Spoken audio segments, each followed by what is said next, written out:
Hi guys, because of the football, I've not really had the chance to watch any anime shows lately. I have, however, had chance to watch a few anime movies. So instead of posting lots of movie summaries in the group, I thought I'd just do a video and try and sort of speed through my reviews. The first movie I watched was Gantz O. I imagine most of the group know what Gantz is. It's based around two people that die and wake up in a room and find a big giant black orb, which tells them their old lives are over and now they have to basically fight monsters for the black orb for whatever reason. Um, Gantz O is set quite far into the manga, so I wasn't really sure whether I'd be okay sort of jumping into it. I've watched the original anime series, but that's set in the early chapters of the story, and like I said, Gantz O is set really quite far in. The movie, however, was perfectly fine to watch. It puts you right in the middle of the action, and you really don't know what's going on. However, after a couple of minutes, it moves away and it sort of starts explaining things. So I think basically anyone, whether you know Gantz or not, will be perfectly fine to watch this movie. And I basically recommend it wholeheartedly. I really enjoyed the film. It was really good. It was almost everything I love about Gantz. It wasn't quite as violent as the original show, but it was still really cool. Like all the monsters and all the fighting, it was done really, really well. I know a lot of people don't like sort of CGI real life animation like Final Fantasy Spirits Within, but I thought it worked really well. So if you haven't checked it out, I definitely recommend it. I believe I scored the movie an 8, I think, and I'm still sticking by that. Like I said, I don't really have any recommendations based off of that. It's not really Gantz isn't too similar to many other shows are out. Maybe like Parasite the Maxim, I suppose, if you in the sense that it's quite violent. It's not quite as violent in the movie, but if you like violent anime, I definitely recommend watching Gantz O. Next up is Empire of Corpses. Don't worry, this is going to be spoiler free if you're worried about that. The basic premise is it's sort of set in Victorian times, and it's not much different than our Victorian times, except the scientists have learned how to bring people back to life as zombies, and basically they just sort of program these zombies, and they just do all the menial tasks that no one else wants to do. That's the basic sort of setup. The story follows Dr. John Watson, who wants to go sort of one step further and try and find a zombie with a soul, a personality, and actually be able to bring people back to life for proper. And that's literally all I'm going to tell you about that. As for my thoughts on the movie, they were a bit mixed.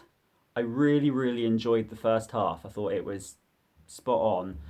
I was like, oh, this is the first time in a long time I've seen a really sort of kick-ass anime film.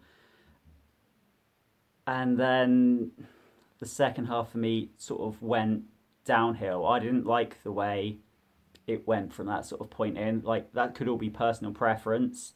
Other people might watch it and think, what a fantastic movie. But for me, no, it was ruined by its second half. I believe that's why I gave it a 6, which, yeah, I'm still sticking. It was kind of like 8 or 9 first half, 5 or 6 second half. So I'm sticking with the 6. Like I say, try not to spoil that for anyone.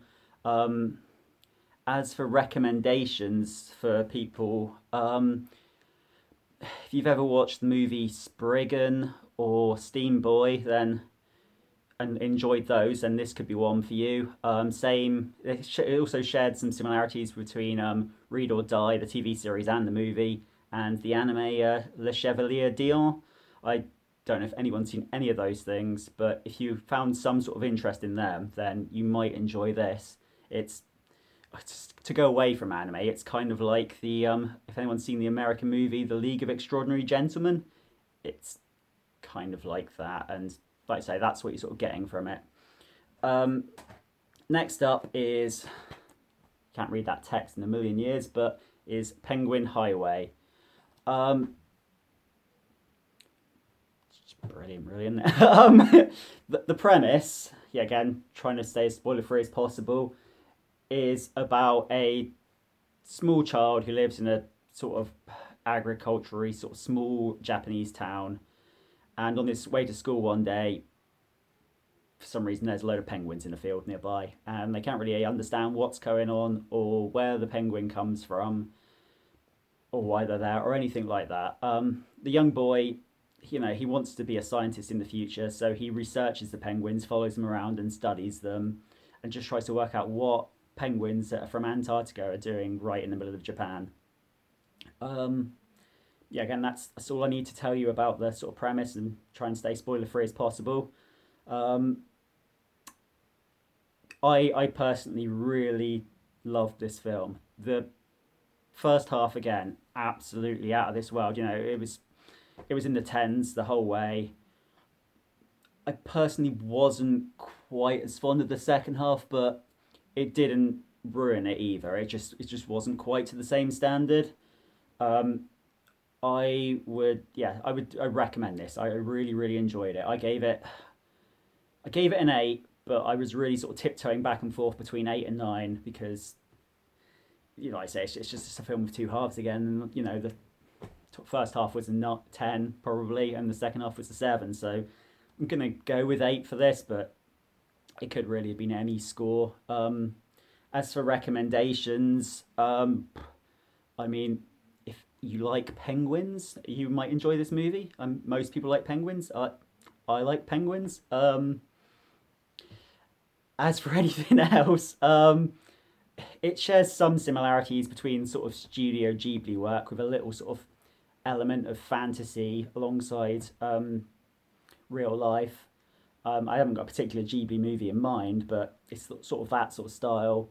Um, but I not quite as childish possibly. Like Ghibli's aimed at a slightly younger audience, whereas I think sort of the sort of science in this and where he's sort of running all these experiments, that appeals to like an older person, possibly someone a little bit geekier that likes science maybe.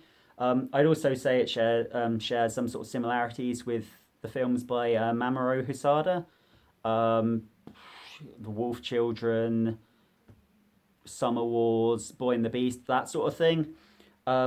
If you liked any of those things, yeah, again, I would recommend checking this out. Or if not, check it out anyway. It's really good.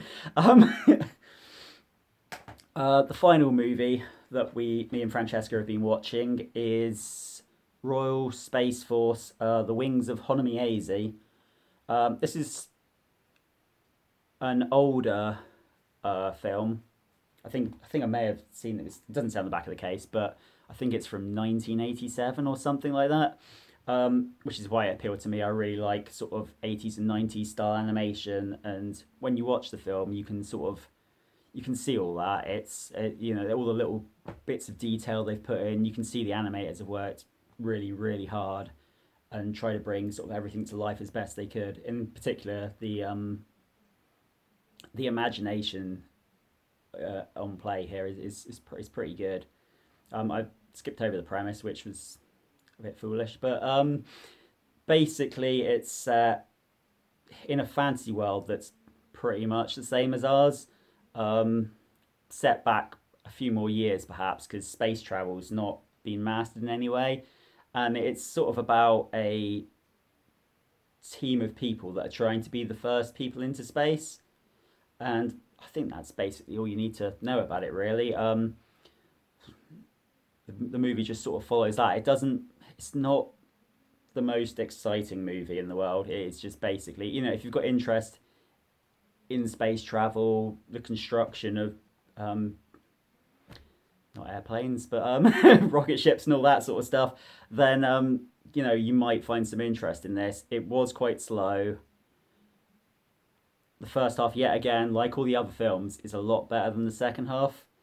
Um, but I think the sort of finale in this is possibly better than some of the other ones. I think it starts really well, then goes off on a tangent for 40 minutes for some strange reason, then sort of picks up in the last 20.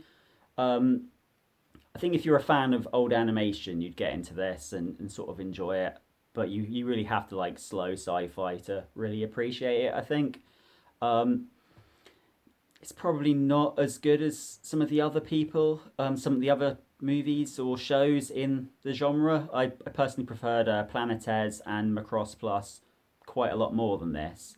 That's why I gave this a six. I don't think it was perfect, um, but it did still have its charm. I wouldn't necessarily sort of recommend it to anyone as in you've got to watch this. But like I say, if you're into that sort of thing, it's probably one you should watch at some point. Um, anyway, that's the end of my four movie reviews. Hopefully, someone took away something from it, but if not, I apologise. Thanks for watching.